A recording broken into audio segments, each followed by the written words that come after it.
흔히들 인생을 바다에 비유합니다.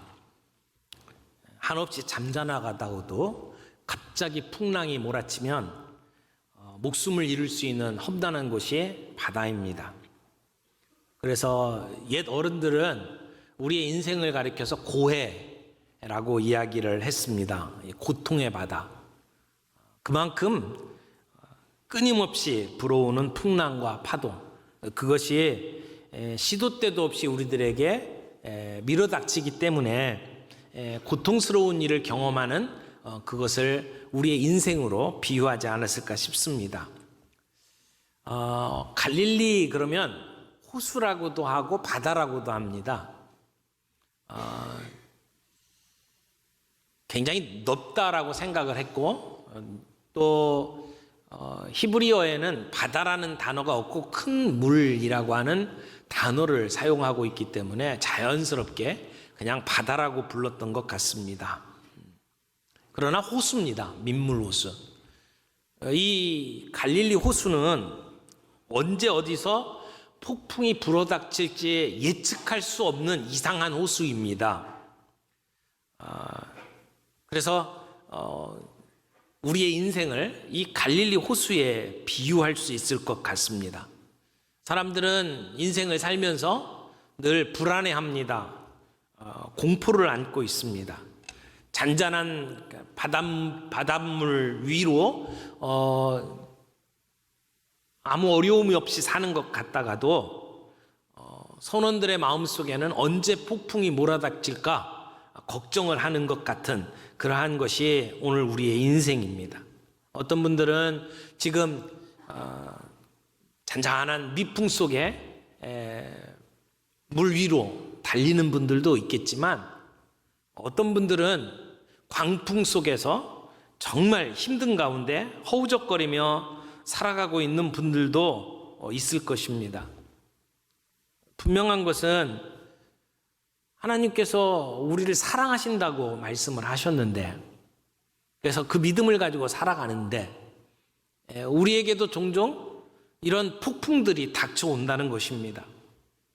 오늘 우리의 인생 가운데 이런 폭풍이 일 때 우리가 어떻게 대처해야 될지 이 이야기를 통해서 우리가 해답을 얻을 수 있기를 바랍니다. 오늘 본문의 22절을 보겠습니다. 우리 함께 읽까요? 22절. 하루는 제자들과 함께 배에 오르사 그들에게 이르시되 호수 저편으로 건너가자 하심에 이에 떠나. 여기 보니까 예수님께서 하루 종일 바닷가에서 사람들을 가르치셨어요. 또 병자들을 고치셨어요. 또 제자들을 훈련시키셨어요.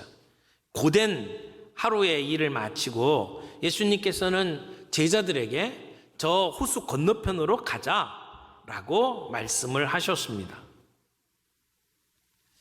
아마 많은 사람들에게 시달렸겠죠. 그리고 예수님이 가르치실 때, 병자들을 고치실 때 그 옆에 있던 제자들도 피곤했을 겁니다. 그래서 예수님께서 가자고 했을 때 그들은 예수님과 함께 오붓한 시간을 보내는 것이 아마 즐거웠을지도 모릅니다. 그리고 예수님을 배에 모시고 그리고는 이제 노를 저어서 호수를 건너갑니다.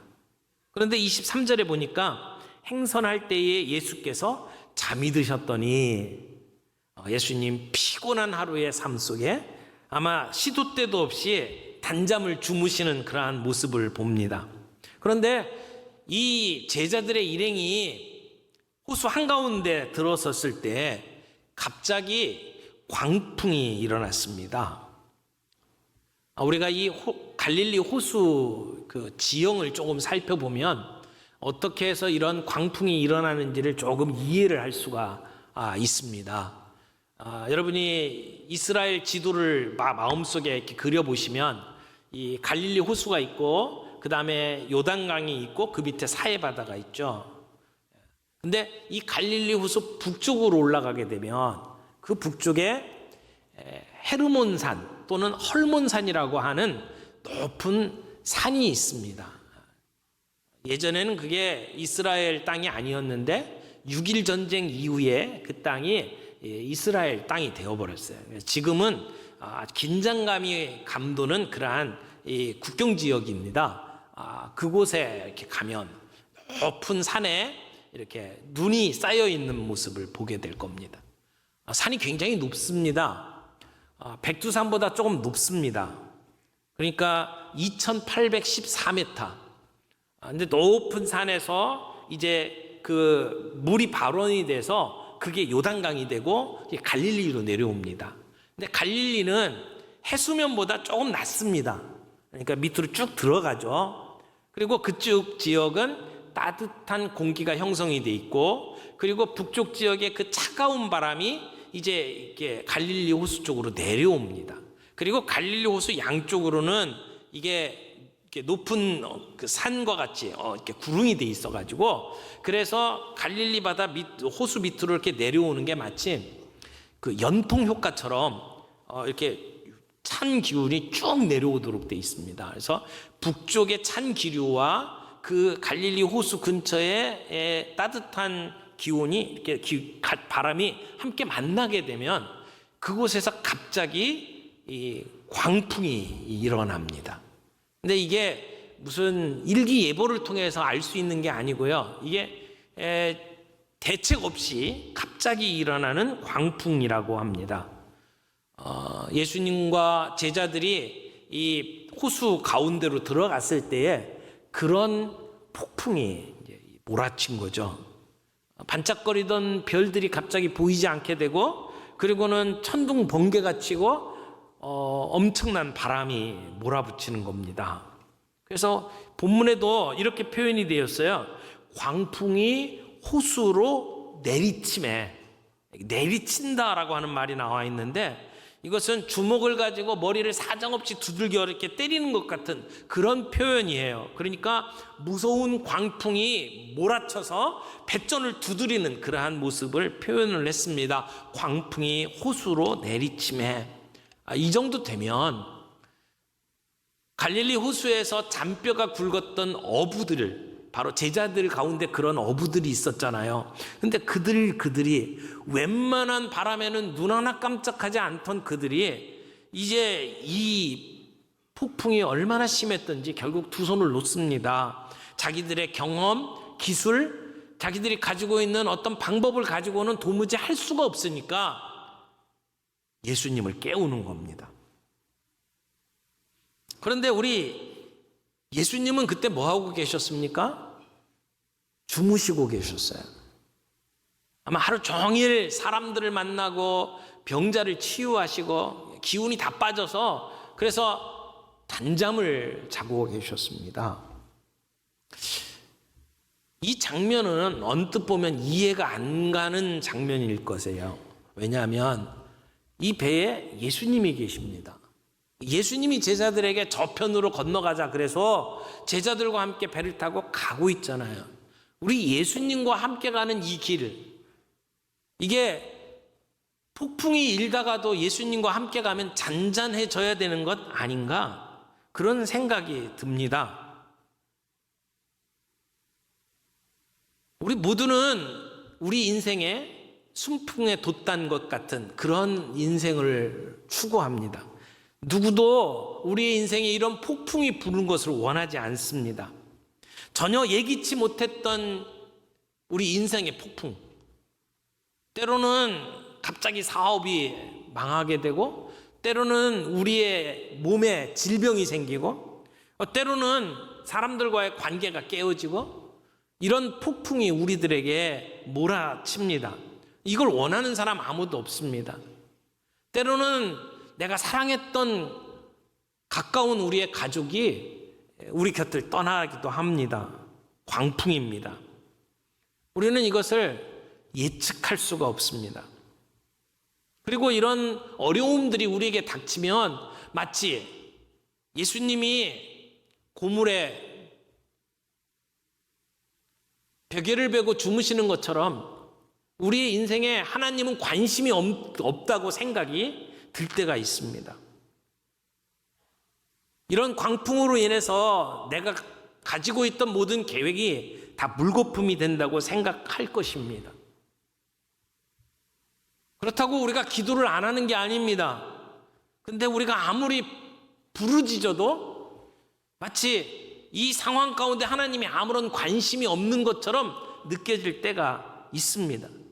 솔직히 우리 주님이 제자들과 함께 호수 저편으로 가자고 이야기하고 간 그 길에 왜 이런 광풍이 일어나야 되는지 우리는 알 수가 없습니다. 우리는 왜 이런 일이 일어나는지 궁금해하지만 우리 주님은 왜 그런 일이 벌어지는지 속 시원하게 우리에게 답을 주지는 않습니다. 근데 24절에 보니까 제자들이 예수님을 깨웁니다. 뭐라고 합니까? 주여 주여 우리가 죽겠나이다 라고 부르짖습니다. 주여라고 하는 말이 두 번씩이나 연달아 나오는 것을 보면 지금 이 상황이 매우 긴박하다는 것을 알 수가 있습니다. 여기 죽겠나이다 라고 하는 말은 우리가 소멸됩니다 이런 말이에요. 그냥 단순히 죽는다 그런 말이 아니라 절박한 가운데서 우리가 다 망하게 되었습니다 라고 하는 이야기예요. 그들이 예수님을 깨운 것은 잘한 일입니다. 깨워서 예수님께 지금 우리의 상황을 아뢰는 거죠. 그들이 부르짖었을 때에 예수님은 어떻게 해주셨습니까? 두 가지를 해주셨어요. 첫 번째는 예수님께서는 말씀으로 바람과 물결을 꾸짖으셔서 잔잔케 해주셨습니다. 미친 것처럼 날뛰고 있는 바람과 물결을 향해서 예수님은 꾸짖었어요.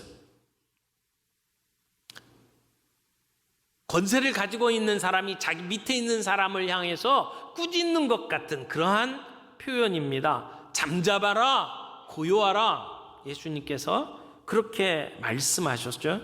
그 말이 떨어지기가 무섭게 불던 바람과 파도는 일순간에 조용해졌어요. 윙윙거리는 바람도 사정없이 덮치던 파도도 일순간에 잠잠해졌습니다. 수면은 이상하리 많지 잔잔해졌습니다. 그렇게 분주하던, 그렇게 고통에 떨던, 두려움에 떨던 제자들의 마음도 평온해졌습니다. 예수님은 말씀 한마디로 광풍을 잔잔케 하시는 주님이셨습니다. 풍랑을 잔잔케 하셨다라고 하는 것은 예수님께서 문제를 해결해 주셨다는 말씀이죠. 우리의 인생을 마구 흔들어 놓는 폭풍과 풍랑 가운데에서도 우리에게 필요한 것은 예수 그리스도 한 분입니다. 우리는 그것을 해결하기 위해서 우리의 방법들을 동원합니다. 내가 알고 있는 여러 가지 방법들을 가지고 애를 씁니다. 그러나 결국은 이 모든 것을 해결할 수 있는 것은 다른 것이 아니라 예수 그리스도 그분 한 분만이면 됩니다.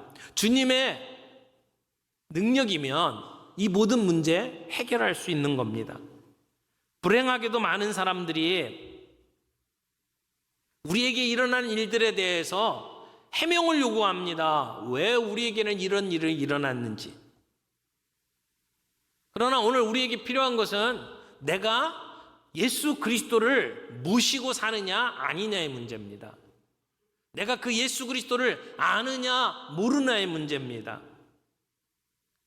결국 우리가 던질 질문은 왜? 라고 하는 질문이 아니라 누가 우리와 함께 하느냐는 질문입니다. 광풍을 만날 때 우리의 이 모든 문제를 통제할 수 있는 창조주 하나님을 의지하는 것이 필요합니다. 그분이 나의 인생에 한마디 말씀만 하시면 해결될 수 있다는 것을 믿는 믿음이 오늘 우리에게 필요합니다. 그런데 예수님께서는 이 물결을 잔잔케 하실 뿐만 아니라 두 번째 하신 중요한 일이 있습니다. 25절에 보세요. 제자들에게 이르시되 너희 믿음이 어디 있느냐 하시니 예수님은 제자들에게 믿음을 심으셨습니다. 믿음에 대해서 예수님은 확인하고 계십니다. 너희 믿음이 어디 있느냐? 여러분, 지금 예수님이 깨어나기 전까지는 제자들이 사투를 벌였습니다. 광풍 속에 배가 이리저리 흔들리고 물결이 배 위로 덮어서 배에 자꾸 물이 채워졌어요. 물을 다 이렇게 퍼내는 일에 정신이 없었습니다. 예수님은 주무시고 계셨잖아요. 자다 일어나신 예수님이 제자들에게 어떻게 하는 것이 마땅하다고 생각이 드십니까? 물론 말씀 한마디로 폭풍을 잔잔케 하셨어요. 그 다음에 제자들에게는 뭐라고 말씀을 하시는 것이 일반적인 반응일까요? 야, 나 자는 동안 너희들 참 수고 많았다. 제자들을 위로한다든지, 야, 이제는 괜찮으니까 안심해라. 이렇게 말씀하시는 것이 일반적이지 않을까요? 근데 예수님은 말씀으로 잔잔케 하신 뒤에 제자들을 향해서 이렇게 말씀하셨어요. 너희 믿음이 어디 있느냐?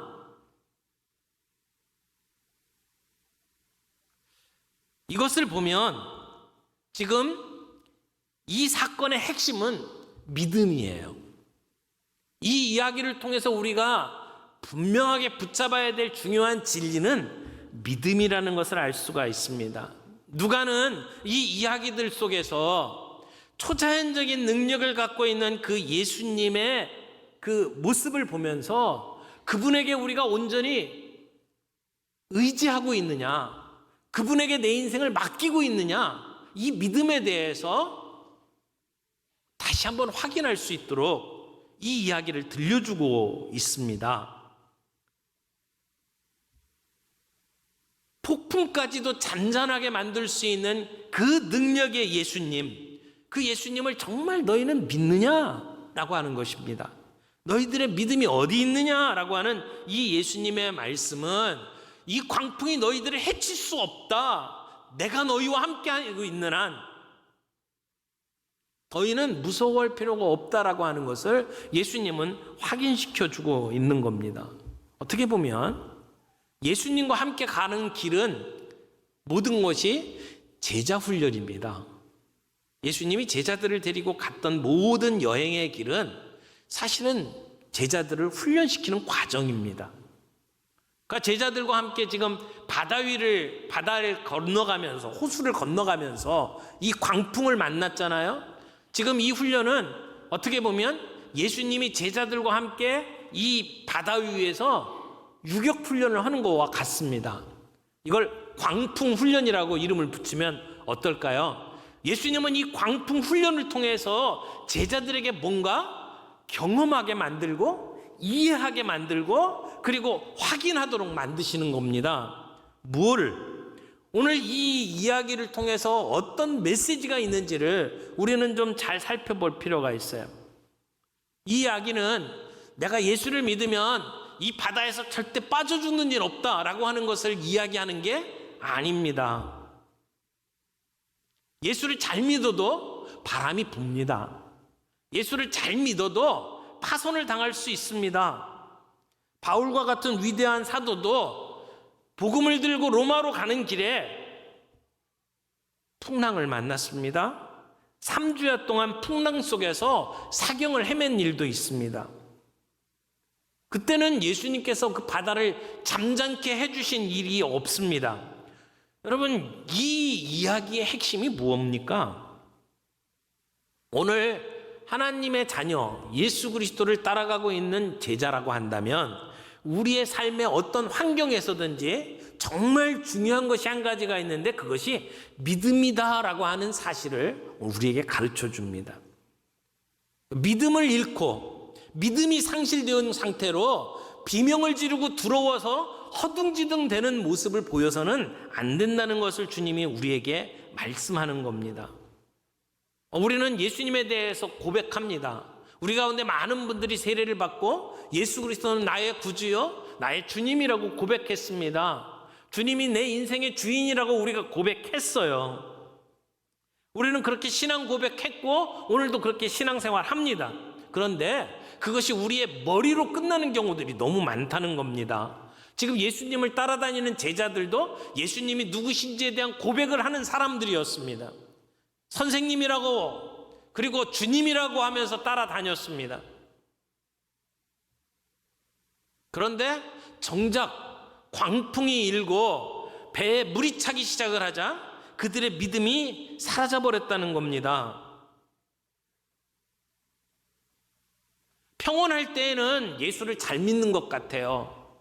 그런데 우리의 인생에 광풍이 일어나면 갑자기 우리의 믿음이 실종됩니다. 그리고는 하나님을 향해서 따집니다. 하나님, 왜 내게 이런 일이 벌어집니까? 내가 납득할 수 있는 그런 이유를 좀 설명해 주십시오. 그렇게 주님 앞에 우리가 질문을 할 때가 많습니다. 그런데 주님은 우리에게 도리어 이렇게 질문하십니다. 너의 믿음이 어디 있느냐?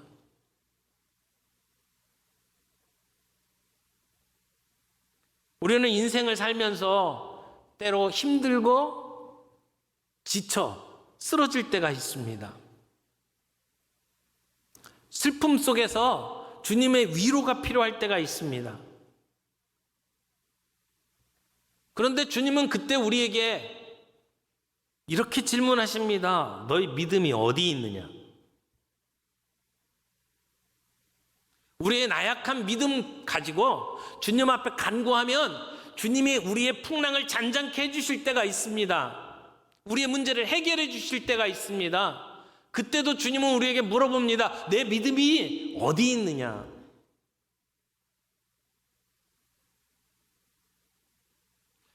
우리 주님은 이런 상황 속에서 제자들이 어떤 모습이기를 기대했을까요?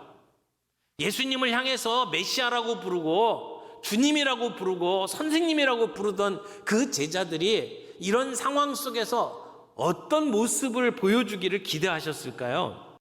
오늘 이 땅에 살아가는 우리에게 이런 인생의 폭풍이 불어닥칠 때에 주님은 우리가 주님이 어떤 분인지를 제대로 알기를 원하시고 그리고 그 주님께 우리가 맡기기를 원하시고 그래서 이런 폭풍 속에서도 두려워 떨지 않는 그러한 제자로 살아가기를 원하십니다. 우리의 인생 때로는 거친 파도가 있지만 우리의 인생을 걸어가면서 소풍 가는 것 같이 주님의 손 붙잡고 갈 수 있다면 얼마나 좋을까요? 그래서 우리 찬송가에 보면 이런 찬송이 있어요. 고요한 바다로 저 천국 향할 때 주 내게 순풍 주시니 나 참 감사합니다. 순풍을 만나면 하나님 순풍 주셔서 감사합니다. 그런데 혹시 물결이 일어나 나 쉬지 못해도 오히려 그 풍랑으로 인하여 더 빨리 가게 하시니 감사합니다. 그렇게 고백할 수 있는 우리의 믿음이 되기를 원합니다. 풍랑이 몰려와도 내 배에 계시는 주님을 신뢰하고 주님과 더불어 함께 하기 때문에 나 두려움 없다고 이야기할 수 있는 저와 여러분들이 되기를 원합니다.